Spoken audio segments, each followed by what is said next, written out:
Presença. Oferecimento Áureo. Mais que sonhar, realizar. E Vista Azul Hotel. A Europa pertinho de você.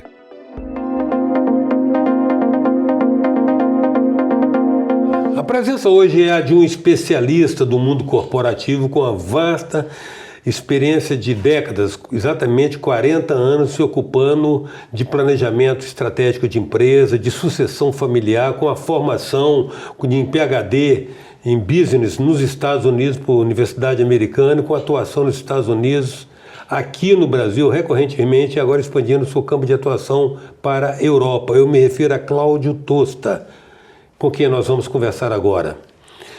Cláudio, a gente teve uma conversa preliminar com você, nos falando mais ou menos da sua experiência no mundo corporativo, né?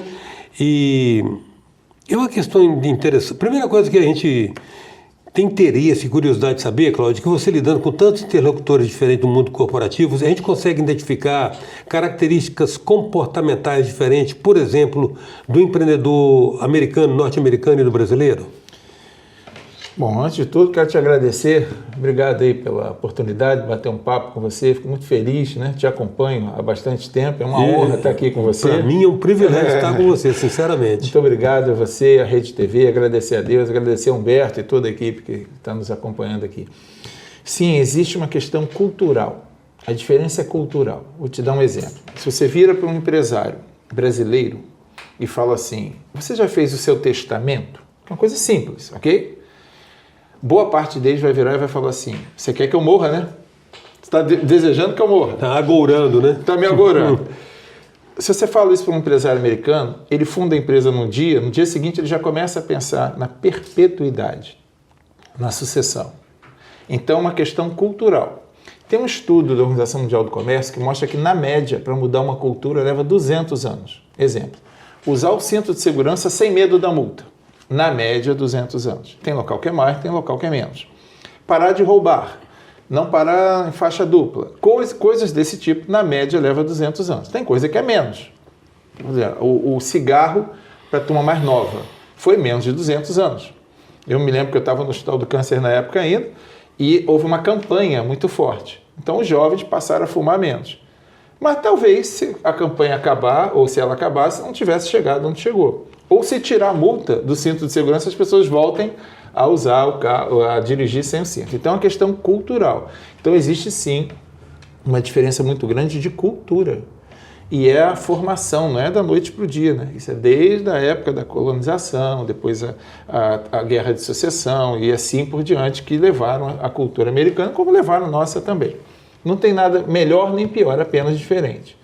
Mas realmente existe uma diferença muito grande. Mas quando você, por exemplo, você está trabalhando com um perfil brasileiro e com um perfil americano, você certamente está considerando as culturas e está considerando assim, como é que você faz um processo de persuasão ou de assimilação daqueles ensinamentos que você está transmitindo? Eu acho que é interessante isso que você perguntou, porque é mais ou menos como você entrar numa loja para comprar um terno e ter todos os ternos prontos, você escolhe um e coloca. Ou você ir no alfaiate. O alfaiate ele vai fazer de acordo com o seu lado, com o seu peso. Todos nós temos um lado diferente do outro. A mão é um pouco maior que a outra, um braço é maior que o outro. Quando você entra numa loja que tem tudo pronto, você vai colocar aquilo e vai tocar a sua vida. Quando você vai fazer um planejamento de acordo com cada pessoa, é um alfaiate. Então, para aquela pessoa de um jeito, para aquela família de um outro, para aquela empresa de um outro. E uma coisa importante também, a política de Estado e a política de governo. Uma política de Estado você faz e ela vai sendo tocada. A política de governo, quando muda a cabeça, muda tudo aquilo que foi feito, às vezes joga aquilo tudo fora e começa de novo. Então, a diferença básica é essa, que você vai ter que adaptar os conceitos, as ferramentas, o planejamento, àquela necessidade específica daquele grupo, daquela pessoa, daquele detentor, daquele fundador ou daquele detentor sócio majoritário, se for uma empresa privada. No serviço público, se ele tiver uma consciência no serviço público de política de Estado, ele vai entender que ele está ali de passagem e tem que deixar um legado para ter continuidade. E também tem que pegar um legado de quem saiu antes dele. É uma questão cultural, mas a gente tem uma diferença muito grande de compreensão disso. Te dar um dado. Só 3% das empresas familiares brasileiras chegam na 4ª geração. 3%. 97% vai quebrar, falir, vai para a justiça, sabe? Então, isso é uma questão cultural muito forte. Se a gente conseguir amadurecer, né, no conceito de AVC, que nós conversávamos agora há pouco, mas não o AVC do acidente vascular cerebral, de auto-vergonha na cara. Se nós tivermos vergonha na cara e entendermos que somos parte de um processo que deva ter continuidade, a coisa fica mais fácil. Então é uma questão de tempo também, de maturidade da governança, maturidade da população. Apesar de termos 500 anos no Brasil, em alguns aspectos nós estamos engatinhando ainda. Sem dúvida. Então é uma questão de tempo. O senso de urgência é diferente para os dois perfis de empreendedores? Sim. Pelo seguinte, o brasileiro trabalha muito em quantidade de horas. Em outros locais trabalha-se até menos, mas a produtividade é maior. Porque o senso de urgência, de emergência, o que tem que ser feito agora, o que pode esperar, é trabalhado num local como achômetro e o outro através de ferramenta. Você tem ferramentas várias no mercado que te ajudam a dizer o que pode esperar, o que não pode esperar, o que é mais urgente, o que é emergente. Emergente é o que tem que ser feito na hora. Urgente é o que pode esperar um pouquinho. Depois disso, você tem que ter um grau de colocação, de prioridade. E a gente, às vezes, não consegue fazer isso no Brasil por conta da cultura. Então, você tem uma quantidade de horas muito grande trabalhada, mas com a produtividade baixa, porque não consegue priorizar. Começa a fazer uma coisa, emenda na outra, a reunião que era para começar às 8, começa às 8h20, as pessoas que chegam atrasadas atrapalham a reunião, trazem pontos de pauta que não era para ser discutido, discute o cafezinho, e isso tudo vai para o custo do Brasil, né? Então é uma questão de tempo mesmo. A gente precisa amadurecer bastante. Avançamos muito, mas precisamos avançar mais. Há algo de evangelização aí, né? Fazer a pessoa se aculturar com isso, se acostumar com isso, né? Empresas que trabalham mais ligadas a modelos de fora, eu acho que elas incorporam isso melhor, né? Porque, digamos assim, eu entendo, por exemplo, nós tivemos uma experiência aqui das grandes plantas industriais, sempre serão controversas, porque há quem acha que a economia capixaba devia estar desatrelada do padrão commodity, né? Mas a verdade é que elas importaram modelos de gestão extremamente avançados para a época. E esses modelos transbordam dos seus muros e são apropriados depois pela coletividade empresarial. De certa maneira, representa um avanço, né, na incorporação de práticas gerenciais mais modernas, mais novas, né, mais atuais, né? E que atuem no mundo inteiro. Enquanto a gente ficava... Os class, os padrões mundiais. Isso. Enquanto a gente ficava focado só no nosso comércio interno, era mais fácil. Quando você começa a botar o pé no exterior, tem regras do exterior que não aceitam as nossas regras aqui. Vou te dar um exemplo. Compliance. Ok? Então, compliance, ele é muito importante. Lá fora, ele é determinante se eu vou comprar o teu produto, serviço, ou se eu vou fazer parceria contigo. Lá ele não é conveniente não, né? Ele é essencial. Ele é essencial, ele é básico, ele é fundamental. E aí algumas organizações, não só do Brasil, de outros países também, que vão ter contato com essas empresas lá fora e que não têm compliance, tiveram que fazer o compliance. Eu costumo dizer que é por amor, por dor ou por inteligência. A opção é de cada um. Só que quando você faz uma coisa só de fachada, ele não se sustenta. Você escreve aquilo tudo, está tudo muito bonito, mas ele não se sustenta.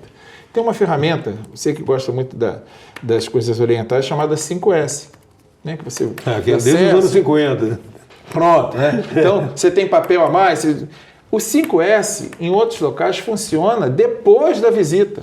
O nosso, via de regra, funciona durante a visita. Virou as costas, já bota 2 canetas a mais, já pega... Então, é uma questão cultural. Por isso que a gente ainda tem que amadurecer muito em governança, em gestão e no conceito de perpetuidade de política de Estado. Nada a ver com o governo, de ter continuidade. Nem tudo que o teu antecessor fez, ou o meu antecessor fez, é ruim.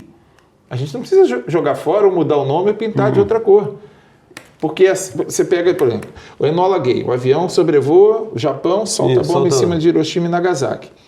A partir daquele momento, houve a rendição, né, no porta-aviões americano. Na semana seguinte, o Japão já estava trabalhando a sua reconstrução com política de Estado. E quem chega dá continuidade. É lógico que você faz pequenos ajustes, mas não muda tudo que foi feito, senão é retrabalho. Essa é uma consciência que a gente precisa ter. que nós estamos de passagem, seja no serviço público, no privado, numa ONG, no OCIP, no terceiro setor, no voluntariado. Estamos de passagem, mas que a gente não pode, só porque está no poder, mudar tudo. Senão não termina jamais. Com certeza. Resta saber qual a carência que nós teremos para conseguir absorver essas novas atitudes, novas posturas. Eu me lembro aqui no Brasil, pelo menos do que eu acompanhei, os albores, a alvorada do planejamento estratégico, nos anos 90, mais ou menos, no final dos anos 80, anos 90, né? Aí virou uma febre, inclusive aquela estrutura esquemáticazinha de missão, visão, valores, negócio, o plano o SWOT, análise SWOT, né? Plano de ação. Aí virou, e foi igual site no começo da internet, todo mundo tinha. Mas nada era implementado, era como se estivesse cumprindo um protocolo. Isso. Né? Você acha que hoje a ESG vai correr o mesmo risco das empresas se observarem nesse aspecto cosmético ou vai ser integrada como valor corporativo mesmo? Na linha do por amor, por dor ou por inteligência, o ESG ele é um grande avanço. Você tinha ali o voluntariado, a filantropia, né, a doação, depois a ação social, depois o balanço socioambiental. Qual a diferença para o ESG? O ESG é o envolvimento da governança na ação. É diferente de eu patrocinar apenas. Então tá bom, custa R$1.000 a ação, vou te dar R$1.000, você vai lá e faz, bota meu nome lá. Isso é uma coisa. O ESG não. É o envolvimento da governança. Então eu não posso até patrocinar, mas eu estou envolvido nela. Porque a liderança atual é liderança pelo exemplo. E não a liderança do manda quem pode, obedece quem tem juízo. O ESG ele vem com muita força. E quando a gente olha para as gerações, um builder, 70 e pouco, um baby boomer, eu, 60, um X, 50, eles até podem tentar mascarar isso. Só que essas gerações vão aposentar, morrer ou infartar. Sendo que morrer anula as questões anteriores. Né? Uhum. E vem a turma nova. Vem um X, vem um Y, vem um Z e um nativo digital. Uhum. Esse já vem no DNA. A questão social, o voluntariado, o ESG. Você pega as gerações mais tradicionais, elas pegaram o rio, transformaram no riacho, o riacho num valão, o valão secou, elas aterraram. As novas gerações não vêm nessa linha, porque o princípio não é dinheiro, poder e bem material. Por isso que CrossFit cresceu, por isso que defesa da natureza cresceu. Essas gerações chegarão no poder em algum momento, elas já vêm com a ESG no DNA. Então, se hoje eu quero... Isso é auspicioso, né? Auspicioso. Não tem como fugir disso, porque nós vamos sair do mercado em algum momento. Ou pela fisiologia, ou pela morte, ou pela aposentadoria. Pela dinâmica natural da vida. Da vida. E essa turma nova, as novas gerações, principalmente o final da Y, da Z em diante, eles vêm com outros princípios e valores. E é importante que a gente entenda que essas pessoas... Tem uma frase que eu uso, que é assim... Quando a pessoa está no poder, que ela é muito durona, sabe, Humberto, que a pessoa bate, isso aqui eu não quero, não vou fazer. Esquece que é transitório. Eu escrevo num papel e entrego para ele, escrito assim, quem vai trocar as suas fraldas? Né? Você sabe da minha história, eu fui cirurgião, 2 anos e meio, 3 anos e meio no câncer, no Hospital do Câncer, hoje não opero mais.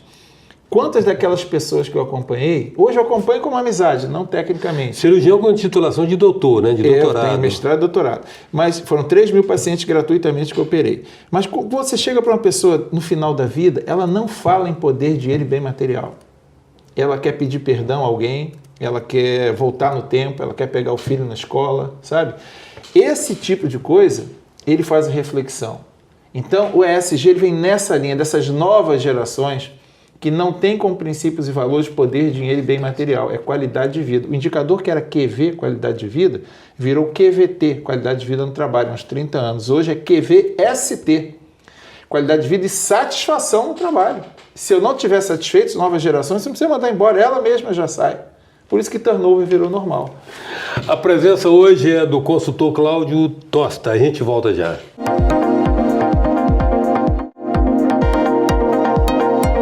Voltamos com a presença do consultor e especialista PhD em Business, Cláudio Tosta. Cláudio, vou dar uma rebobinada ainda para o planejamento estratégico, porque depois eu quero entrar na questão da sucessão. A oportunidade de ter uma consultoria aí, quer dizer, nada para o meu telespectador diretamente interessado que substitua uma consulta particular, mas pelo menos alguns princípios elementares do assunto a gente já antecipa por aqui.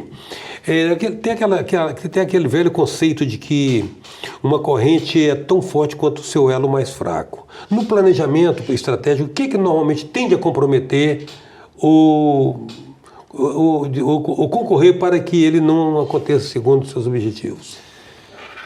Interessante, porque o planejamento tem a ver com cultura. Então, se a alta gestão ela patrocina isso, eu não estou falando patrocinar de dinheiro, estou falando patrocinar de dar apoio, tem muita chance dele acontecer. Se a alta gestão não patrocina, faz apenas por fazer, bota dentro da gaveta, não vai acontecer. Por mais que o restante todo do organograma queira que aconteça. Então, uma chave disso tudo é que a decisão top-down, de cima para baixo, de implantar, ela ocorra. Porque se ela disser que vai acontecer, no organograma, independente se é em cima ou embaixo, as pessoas ligadas àquele poder decisório, elas vão implantar. E aí começa a criar a cultura. O problema é quando quem está no alto poder, na alta gestão, faz o planejamento e ele mesmo já começa a boicotar, deixar de lado, isso aqui não é tão importante. Negligenciar, bota na gaveta, ou aquele indicador que era importante, não mexe nele não, porque ele pode ser prejudicial para mim, então vamos criar um outro indicador. E aí começa o boicote. Então, fundamentalmente, as equipes estão preparadas para isso, mas a alta gestão ela precisa realmente patrocinar e fazer com que, além de ser feito, ele tenha a implantação, acompanhamento, regulação, controle, auditoria, avaliação, KPIs, indicadores. E o planejamento entregue hoje, é lógico que daqui a um segundo tem coisa para mudar nele. Mas essas mudanças não são tão importantes que mudem todo um planejamento. Então é importante que realmente haja um patrocínio de quem está na alta gestão para que ele seja implantado, acompanhado, até que se crie uma cultura de planejamento. Um planejamento é um processo que gera um produto que é um plano. Um plano de ação. O plano que tem que ter essa flexibilidade de absorver. E ter essa flexibilidade ou resiliência de absorver os ajustes que forem identificados no curso da implantação. Né? Que muda o meio também, né? Sim. Agora, uma questão também que eu percebi assim lá atrás, na gênese dessa nova cultura, é o seguinte, veio junto com eles alguns modismos que eu não sei se sobreviveram. Um deles era o achatamento do organograma. Isso ficou? Isso permaneceu? Não, hoje o organograma é interessante. Não teve um achatamento? Sim. Ficar menos verticalizado. Hoje os organogramas são feitos de acordo com o negócio. É muito interessante isso. Inclusive dentro de uma empresa, às vezes o organograma num setor é de um jeito e no outro de outro. Como regra básica, você pega um organograma como se fosse uma folha em branco. É um protocolo que a gente trabalha. Qual o melhor organograma para aquele projeto específico? Tira todo mundo que está lá, ideologicamente. Desenha o chá, qual é o conhecimento, habilidade e atitude necessária para aquela função. Depois que você está nessa terceira etapa, você traz todo mundo de volta, tudo de forma ideológica. Tem gente que já não vai caber mais. Tem gente que vai precisar de treinamento. Tem gente que já está quase pronto. A partir daí você toma uma decisão, com duas premissas básicas. O organograma tem que atender ao canvas invertido e à visão. E a segunda coisa, o foco tem que ser no processo ou no cliente. Seja um cliente privado, terceiro setor, uma igreja, seja o que for, ok? Essas duas decisões tomadas, você pode modificar o seu organograma, mas ele não é mais engessado. Cada setor pode fazer o seu organograma desde que ele dê resultado. O foco tem que estar no resultado, obedecendo sempre os princípios e valores. Você mencionou de passagem, eu quero resgatar um outro aspecto, a questão do cliente interno, a questão do colaborador e da percepção real do colaborador enquanto capital humano. Isso também foi algo que mudou, né? Muito. Uma coisa assim, você vai achar interessante. O DP virou um ato. Ele é apenas um ato. Você tem setores que têm vários nomes diferentes, gestão de talentos, gestão estratégica com pessoas, gestão de pessoas, cada local. E tem organogramas que a empresa está tão avançada, e a gente acompanha alguns desses, que esse setor que cuida de pessoas está do lado do dono, está do lado do sócio majoritário, está do lado do conselho de administração, eu faço parte de alguns conselhos de administração, não como linha de mando, mas como linha de assessoria. O carro deu problema no motor, você leva no mecânico. Na época do imposto de renda, você vai atrás de um contador, tem que fazer um depoimento na justiça, vai acompanhado de um advogado. Por que na hora de mexer com pessoas é qualquer pessoa? as pessoas que lidam com gestão com pessoas estão altamente especializadas nisso também, tanto quanto o cirurgião cardíaco. Então, se qualquer pessoa pode mexer com gestão com pessoas, então qualquer pessoa também pode fazer uma cirurgia no coração. Não é assim. Quando a organização tem essa consciência, ela traz a gestão com pessoas para o planejamento, para a estratégia e para a regulação. Porque boa parte do planejamento vai ser implantado por um ser humano. Em alguns locais, não. Tem aplicativo, tem inteligência artificial, que é um projeto, outra conversa de todo tamanho que a gente tem acompanhado. Mas as pessoas têm que ser gerenciadas, motivadas, trabalhadas, acompanhadas por alguém que entenda de pessoas. E aí entra a conversa das gerações. São 6 gerações ao mesmo tempo. Que a gente costuma... Convivendo, coexistindo. Como conviver com 6 gerações ao mesmo tempo, obter resultados sem infartar. Builder 70 e pouco, Baby Boomer, XYZ, nativo digital. Os códigos de comunicação com cada um. Diferentes. Cada uma pensa de um jeito, cada um se comunica de um jeito. Mindset. E cada uma tem problemas diferentes. Quando você pega, vou dar um exemplo aqui, pega um Builder 70 e pouco, um Baby Boomer 60 ou um X 50, via de regra, e fala para ele sobre depressão. Ele vai dizer, depressão, eu sei como curar a depressão. Pega essa pessoa, dá uma enxada para ela começar a capinar 4 horas da manhã, às 9h30 da manhã, acabou a depressão dela. Isso é uma maneira de pensar. YZ nativo digital, que são as pessoas que mais sofrem, principalmente o Z. Né? A depressão é uma doença crônica sem cura. Ela é igual cardiopatia, é igual diabetes. Você não cura a cardiopatia, você melhora. Você não vai deixar de ser diabético, você vai controlar o diabetes. A depressão é uma doença. Então, se você vê a diferença para um, é porque não tem mais o que fazer, se estivesse capinando já teria resolvido. E o outro é uma doença. Por isso que o que deveria ser convívio de gerações virou conflito de gerações. Quem está aqui não tem paciência de entender isso, quem está aqui não aceita esse tipo de coisa, com aquela diferença que a gente falou no bloco anterior. Só que essa turma aqui vai morrer, aposentar, ter câncer de próstata e alguém vai ter que trocar a fralda dele. E vai ser essa turma nova. Então, é muito mais inteligente conviver, porque você pode ouvir para compreender ou ouvir para responder. Ouvir para compreender quando você entende a linha de raciocínio, mesmo que você não concorde. E ouvir para responder quando você não ouve, está com a resposta pronta. A turma nova, a turma mais velha, quando saía de casa, ia para a casa do tio, que era 2 ruas atrás. Hoje a turma vai para o Canadá, vai para os Estados Unidos, vai para não sei para onde, não volta. Então, a coisa mudou muito. Só que quem está no poder hoje não entendeu isso ainda. Deveria entender, porque está no poder de passagem. Assim como a turma nova também, um dia vai estar lá, com 60, com 70, e os netos e os filhos vão pensar a mesma coisa, se eles não tiverem flexibilidade de pensamento. Então, essa é uma questão muito importante, a gente entender esse momento que o mundo vive, principalmente pós-pandemia. Eu acho que essa relação com o fator humano na empresa... Houve um momento nos Estados Unidos que se estava se propondo no mundo corporativo que às vezes preservar o colaborador é mais importante que preservar o cliente. Sim. De maneira um pouco radical. Sim. Né? Bom, e aí nós chegamos na questão do planejamento de sucessão familiar. Tá. Aí você tem também toda uma gama de cultura, aí você tem todo como é que se fala, um ecossistema específico, próprio, para lidar com isso, para lidar com a dimensão de alguns protagonistas que têm papéis diferenciados. O herdeiro, o filho, o sucessor, às vezes nem todos se encaixam nos mesmos papéis. Não. Como é que é isso? Bom, a cultura, né? A cultura é uma coisa importante. O fundador, o sócio majoritário, ele já deveria pensar na sucessão no dia seguinte que ele fundou aquela organização, porque ele não vai estar ali o tempo inteiro. Isso é uma questão que impacta diretamente na perpetuidade. Nós deveríamos ter empresas, no caso do Brasil, que durassem várias gerações e não duram porque não existe a preocupação da perpetuidade. Quando você monta uma empresa, um negócio, um voluntariado, uma igreja, com exceção da igreja católica, que você não consegue transferir, mas no protestantismo, pentecostal, não pentecostal, você consegue transferir, você tem que pensar na sucessão, porque os fatores estão aí, violência, acidente, doenças. Tivemos agora a Covid, que eliminou um monte de gente. Se você não pensa nisso desde o começo, no dia que você precisar fazer, seja por amor, por dor ou por inteligência, talvez aquela perpetuidade não continue. Não porque a pessoa não vai ficar dona daquele negócio, é porque não houve a transmissão dos princípios e valores. Princípios e valores é aquilo que é básico, fundamental, que você não abre mão. Política e preconceito é outra coisa. Princípios e valores são leis pétreas, né?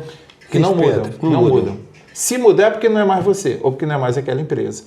Numa empresa familiar, você tem, dependendo da cultura do país, famílias mais organizadas. Tem culturas de países que você tem o fundador, tem a esposa, já está no segundo casamento, no terceiro casamento, tem filho fora do casamento, tem amante, tem dinheiro que pegou com a agiota.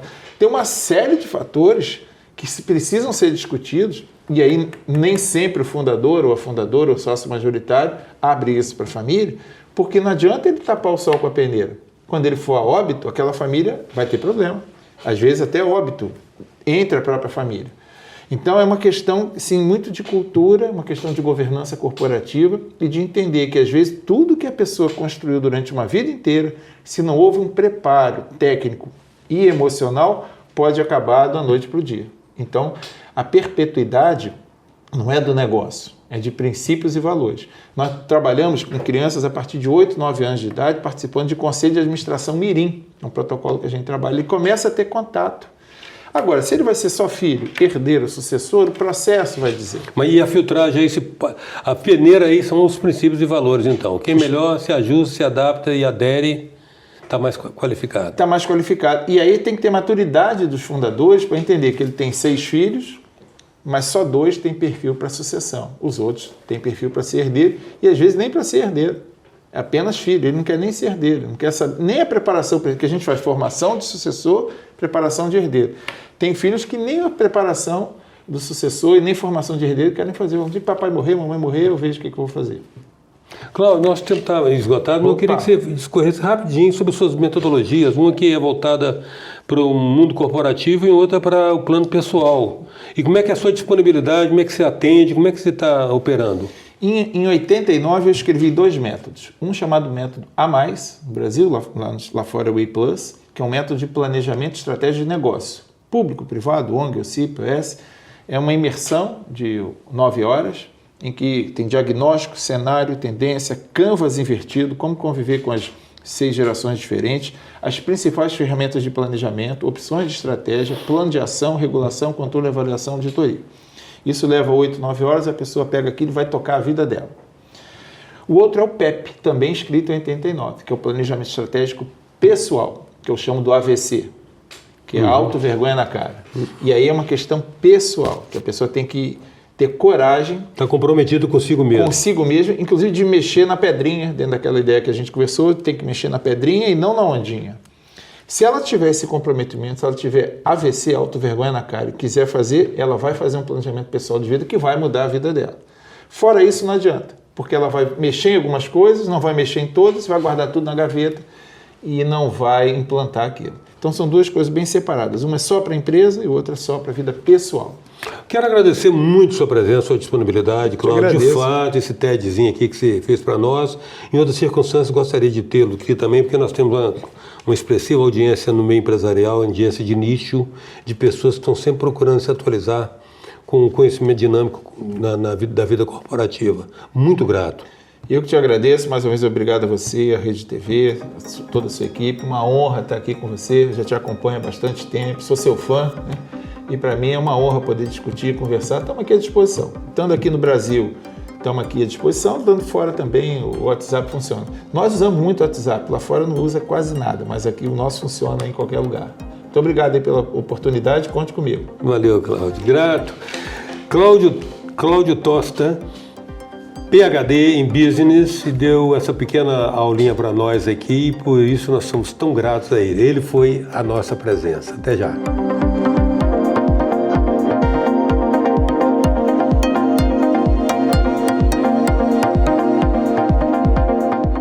Presença. Oferecimento Áureo.